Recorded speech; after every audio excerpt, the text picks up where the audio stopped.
सी voter के final opinion poll में UP में बीजेपी गठबंधन को बहुमत के आसार, लेकिन 100 सीटों के नुकसान का भी अनुमान। बीजेपी गठबंधन को 225 से 237 और समाजवादी पार्टी गठबंधन को 139 से 151 सीटें मिलने की उम्मीद।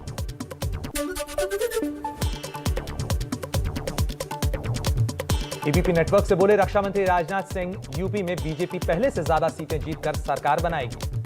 मैं कह सकता हूं पिछली बार जितनी सीटों पर भाजपा को विजय प्राप्त हुई थी उससे अधिक सीटों पर विजय प्राप्त होगी।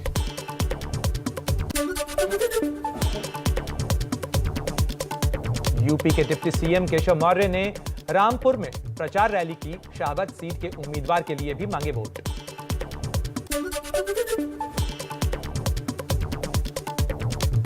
उत्तर प्रदेश में अयोध्या की मिल्कीपुर सीट से बीजेपी उम्मीदवार का नामांकन। बाबा गोरखनाथ को बीजेपी ने इस सीट से उम्मीदवार बनाया है।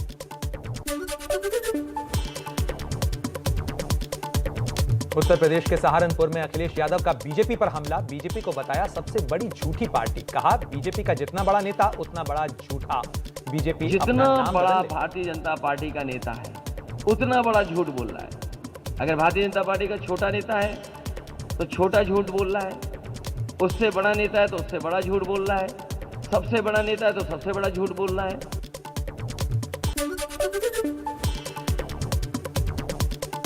उत्तर प्रदेश चुनाव के लिए समाजवादी पार्टी ने 24 उम्मीदवारों की लिस्ट जारी की है। सीएम योगी के खिलाफ गोरखपुर से स्वर्गीय उपेंद्र शुक्ला की पत्नी शुभावती शुक्ला को चुनाव में टिकट दिया गया है। वहीं दयाशंकर के खिलाफ नारद राय को उम्मीदवार बनाया गया।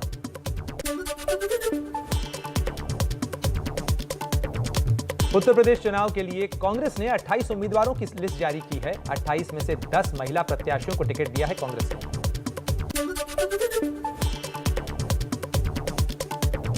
यूपी चुनाव के लिए बीएसपी ने भी 4 और उम्मीदवारों के नाम घोषित किए हैं। लंबुआ, इलाहाबाद, पश्चिम, बारा और मिल्कीपुर सीट के प्रत्याशियों के नाम घोषित किए गए हैं।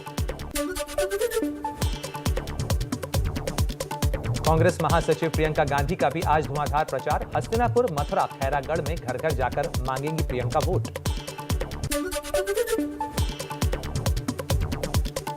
पश्चिम बंगाल की मुख्यमंत्री ममता बनर्जी की आज दोपहर 12 बजे लखनऊ में समाजवादी पार्टी के दफ्तर में प्रेस कॉन्फ्रेंस। अखिलेश यादव की पार्टी के लिए मांगेगी ममता वोट।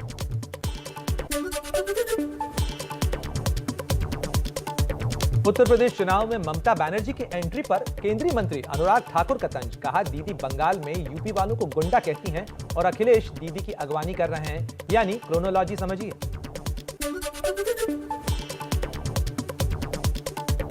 आजाद समाजवादी पार्टी के प्रमुख चंद्रशेखर आज गोरखपुर से भरेंगे पर्चा। यूपी के सीएम योगी आदित्यनाथ के खिलाफ चुनाव लड़ रहे हैं चंद्रशेखर।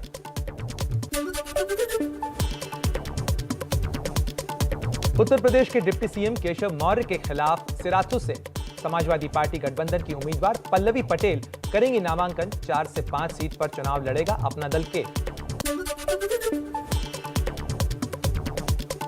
उत्तर प्रदेश बीजेपी अध्यक्ष स्वतंत्र देव सिंह ने अमरोहा में किया प्रचार। बीजेपी उम्मीदवार के लिए मांगे वोट।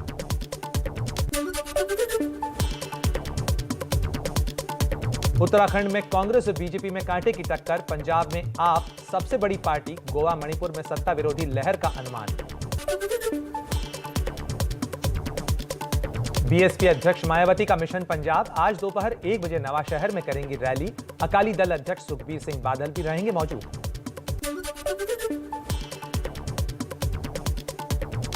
मनी लॉन्ड्रिंग मामले में गिरफ्तार पंजाब के मुख्यमंत्री चन्नी के रिश्तेदार भूपेंद्र सिंह हनी की कोर्ट में पेशी। आज खत्म हो रही है ईडी की हिरासत।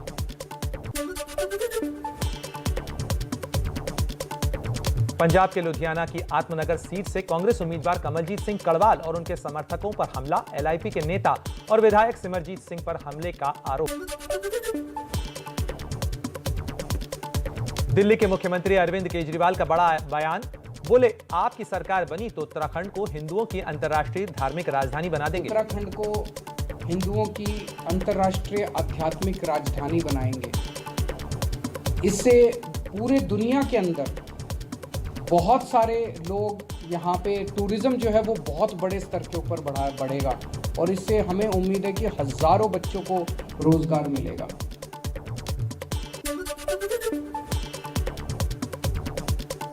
दिल्ली के सीएम अरविंद केजरीवाल के उत्तराखंड दौरे का आज तीसरा दिन। सुबह 11 बजे करेंगे प्रेस कॉन्फ्रेंस को संबोधित।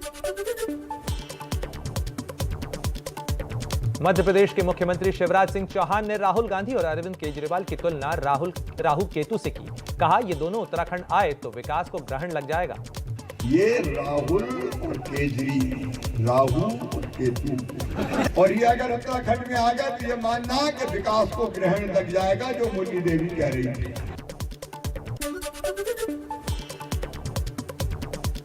गोवा विधानसभा चुनाव के लिए दोपहर 12:30 बजे बीजेपी जारी करेगी संकल्प पत्र। पार्टी अध्यक्ष जेपी नड्डा जनसभा को भी करेंगे संबोधित।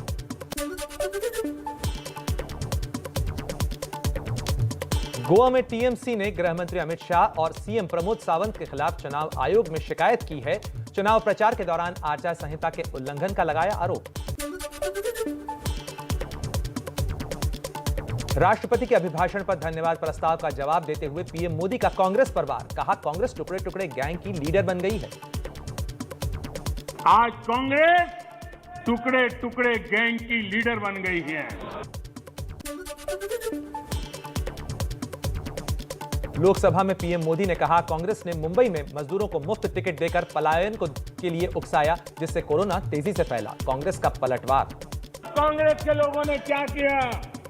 मुंबई के रेलवे स्टेशन पर खड़े रह करके मुंबई छोड़कर जाने के लिए प्रोत्साहित करने के लिए मुंबई में श्रमिकों को टिकट दिया गया, मुफ्त में टिकट दिया गया। कांग्रेस पार्टी देश में कोरोना फैलाने के लिए जिम्मेदार है। ये बड़ा हास्यास्पद वक्तव्य है। मुझे बताइए, भारतवर्ष में जो कोरोना आया है उसके जिम्मेदार कौन है, अगर मैं पूछूंगा?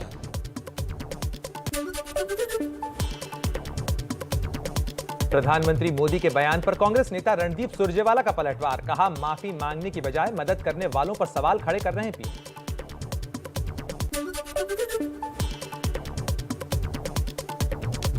दिल्ली के मुख्यमंत्री अरविंद केजरीवाल का ट्वीट। लिखा, पीएम का बयान झूठा है। देश उम्मीद करता है कोरोना काल में जिन लोगों ने अपनों को खोया, पीएम उनके प्रति संवेदनशील होंगे।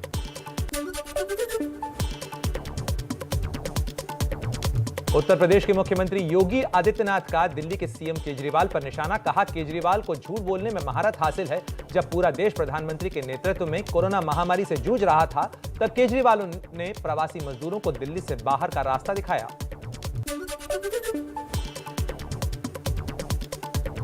समाजवादी पार्टी अध्यक्ष अखिलेश यादव का पीएम मोदी के भाषण पर तंज। कहा, हुक्मरान ले आए हैं मुल्क को ऐसे हाल में, अब किसी को यकीन नहीं उनकी बातों में।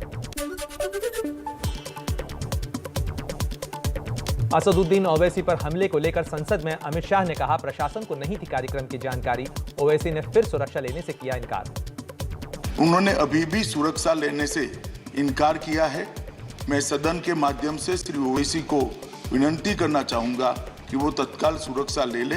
असदुद्दीन ओवैसी की जान की कीमत वो जो उत्तर प्रदेश के CAA के प्रोटेस्ट में 22 लोग मारे गए उनसे बढ़ के नहीं है। AIMIM प्रमुख ओवैसी के लिए हैदराबाद में 101 बकरों की कुर्बानी दी गई। ओवैसी पर फायरिंग की घटना के बाद फैंस ने यह कुर्बानी दी।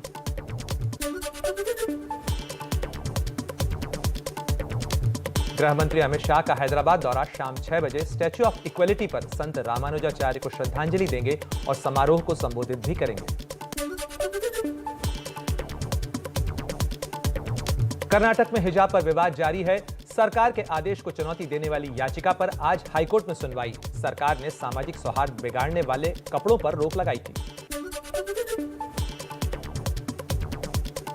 कर्नाटक के उडुपी के पीयू कॉलेज में हिजाब भगवा गमछे पर प्रशासन की पहल। हिजाब पहनकर आई छात्राओं को स्कूल में एंट्री तो दी गई, लेकिन अलग क्लासरूम में बिठाया गया। कर्नाटक के हिजाब विवाद के बीच पीयू कॉलेज के पास से 2 संदिग्धों को पकड़ा गया है। दोनों से गैर कानूनी हथियार भी बरामद किए गए। पुलिस कर रही है साजिश के एंगल से जांच। उत्तर प्रदेश के कासगंज पुलिस की हिरासत में युवक की मौत के बाद मामले पर इलाहाबाद हाईकोर्ट में सुनवाई। यूपी सरकार आज स्टेटस रिपोर्ट दाखिल करेगी।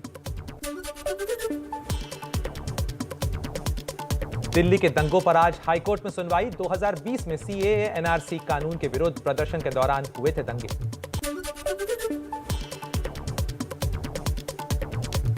गुजरात में अहमदाबाद सीरियल ब्लास्ट मामले में आज आ सकता है फैसला। 2008 के में 1 घंटे के अंदर 21 धमाकों में 56 लोगों की मौत हुई थी।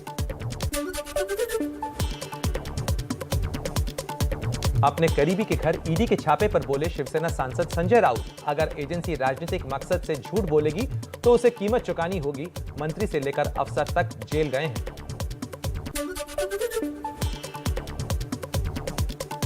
त्रिपुरा में बीजेपी को झटका। बीजेपी विधायक सुदीप रॉय बर्मन ने अपने करीबी आशीष कुमार साहा के साथ विधायक पद से इस्तीफा दिया और बीजेपी छोड़ी।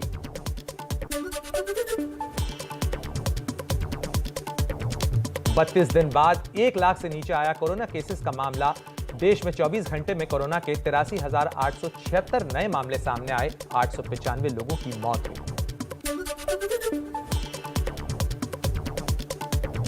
राजस्थान सरकार ने REET परीक्षा केवल लेवल 2 को दोबारा करने का ऐलान किया है। परीक्षा का पेपर लीक हुआ था।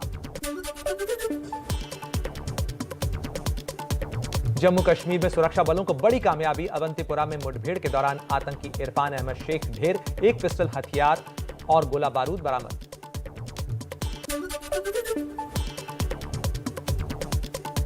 मध्य प्रदेश के राजगढ़ में अतिक्रमण हटाने के दौरान बीजेपी नेता ने तहसीलदार समेत पूरी टीम पर पेट्रोल डाला। राजस्व विभाग का आरोप, बीजेपी नेता ने जलाने की कोशिश की। बिहार के सहरसा में जमीन विवाद को लेकर 2 पड़ोसियों के बीच चली लाठियां। 1 दर्जन से ज्यादा लोग घायल हुए।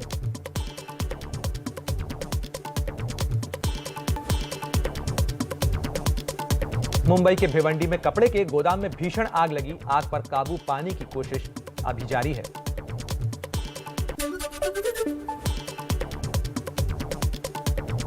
राजधानी दिल्ली और आसपास के इलाकों में अगले 24 घंटों में हो सकती है हल्की बारिश। वेस्टर्न डिस्टर्बेंस के चलते मौसम में आया बदलाव, छाए रहेंगे बादल। दिल्ली में आज न्यूनतम तापमान का पारा 11 डिग्री सेल्सियस के करीब, लेकिन बारिश से और गिर सकता है पारा। दिल्ली का आज का सुबह का AQI 280 दर्ज किया गया, जो कि हवा का खराब स्तर दिखाता है। बिहार में बेमौसम बारिश की मार किसानों पर पड़ी। गया में बारिश की वजह से आलू की फसल को हुआ नुकसान। किसान नीतीश सरकार से लगा रहे हैं मदद की गुहार।